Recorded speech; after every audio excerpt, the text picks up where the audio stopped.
Welcome back, and moving on to our first segment for today, checking out the current situation in Gaza and following up with the call of the United Nations to follow the International Court of Justice to find a solution for what is happening in Palestine. Well, over the phone we have Dr. Mohamed Talaat, Professor of International Law. Hello. Yes, hi, good morning. Good morning, sir. So first of all, how do you see the role of the United Nations so far when it comes to the genocide war that is taking place in Palestine? Well, actually, I have to say that the voice is not very clear. But if I gathered your question is about the advisory opinion of the International Court. Is that the issue? Is that the issue that you're touching on? Hello? Yes, sir. We all know that the International Court has exercised its rights by rendering an advisory opinion on the 19th of July 2024 on the legal consequences arising from the policies and practices of Israel in the occupied Palestine. The court has condemned Israel for all its practices in the occupied territories and has clearly indicated that Israel should refrain from these practices. Now, naturally, there has been a sympathy towards Palestine even before the rendering the advisory opinion, and as we have seen that the General Assembly of the United Nations, 146 countries have recognized the state of Palestine. In addition to that, 3 of the major European countries have taken the position that Palestine is being recognized as a full sovereign state. But it's also remarkable that the King of Britain, in his speech last week before the House of Commons, relaying the position of his government, has indicated that the government will recognize the two-state solution, including having a sovereign state of Palestine. So these are all indications that the international community is condemning the activities of any activities against the Palestinians, including, of course, the genocide that is taking place in the Gaza Strip. Right, sir, talking about according to the law, after the decision or after all the resolutions of the United Nations and the International Court of Justice, and so far Israel does not comply and violate all decisions taken and all resolutions. So according to the law, what is the next step? Unfortunately, decisions of the International Court of Justice have to go through the United Nations in order to be enforced. I have to emphasize again that this is not a decision from the court, it is an advisory opinion. But even though that it is an advisory opinion, as I said, there is obvious recognition of the international community towards the activities being taken against the Gaza Strip, and there is a clear condemnation that what is happening is tantamount to a real genocide, and this has to be suspended. This is the position of the international community so far, before and after the advisory opinion of the International Court of Justice? Well, how do you see the speech that was delivered by Netanyahu recently in Washington? We have seen demonstrations taking place in the United States against Netanyahu, against his presence over there, and against this genocide war against Palestinians.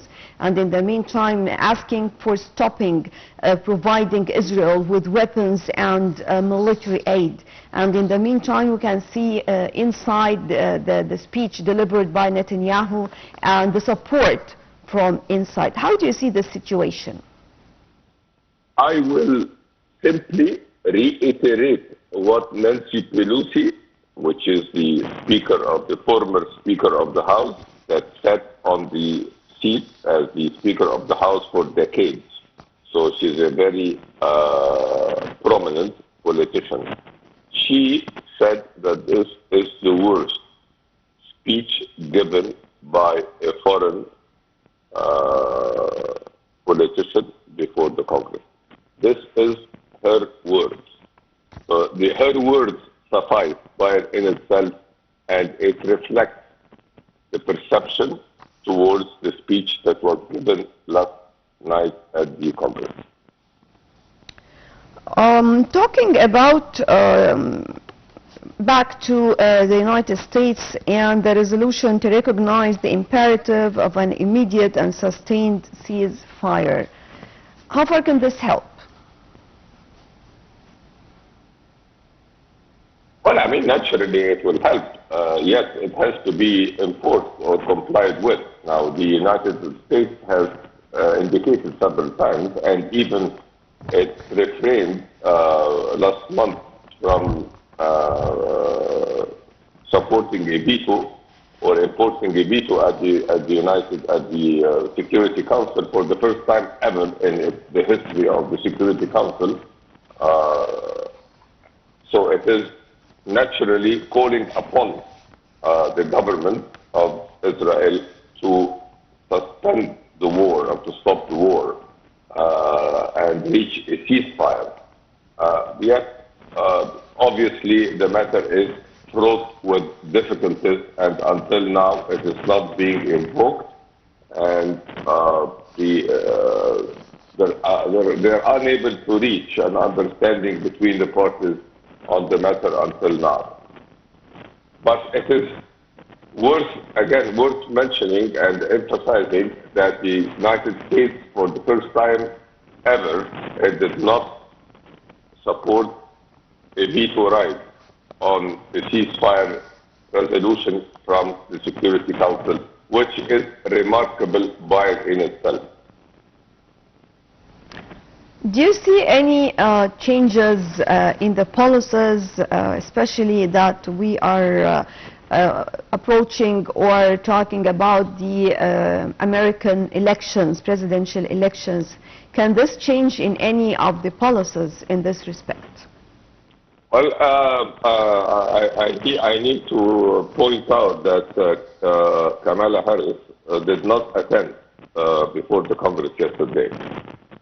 So assuming, now there is no explanation as to the reason of her not showing up before the Congress, this could be an indication that she might take a different stance if she's elected as a president.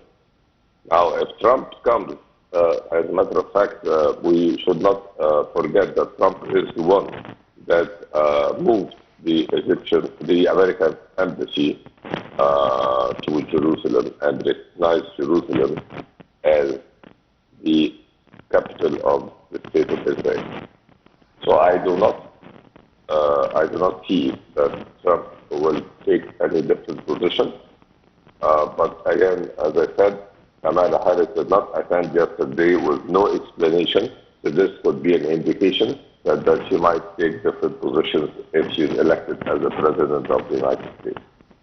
Well, as we have seen, actually, many of the European countries have recognized Palestine as an independent state. And we have seen many of the people, the international community in general, all around demonstrating, asking for the rights of Palestine. And maybe I will take this as a positive side of what is happening right now. So when we talk about a source of pressure to be put on Israel, more pressure, so that just to abide by the law and stop this genocide war, what are other sources that we can use?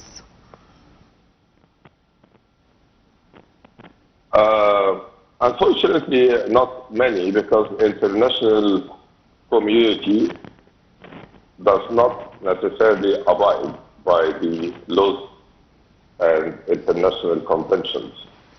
Power is the only tool that is being used in international relations and international ties. Yet, as I indicated earlier, the fact that 4 countries in Europe have recognized Palestine, and the fact that the British government, and we have to not to forget that the British government is the one that started the division of Palestine into 2 states. So the fact that the current British government is saying that they will recognize the existence of 2 states, including a sovereign state of Palestine, this is the first time ever that the British government has reached this conclusion. This in itself is a pressure on the state of Israel that there will be an existing sovereign state of Palestine, and this definitely will help the overall situation, hopefully, to come into streamline. I'm talking also about the current situation and allowing more humanitarian aid to enter to Palestine. Tell us more about the current situation. Unfortunately, the situation is not good at all, and we have read over the last 2 days that there is an outbreak of different diseases in Gaza, including the polio. And this is not a this is really sad, and there has to be a movement from the international community to allow the humanitarian aid to be entered to, including medications, to be entered to Gaza ASAP as soon as possible. Otherwise, there will be an outbreak of various diseases, which is threatening to the people of the Gaza Strip, definitely. Right. Dr. Mohamed Talaat, Professor of International Law, thank you very much for joining us. I'm moving on to a quick break, then we'll be back with more on The Breakfast Show.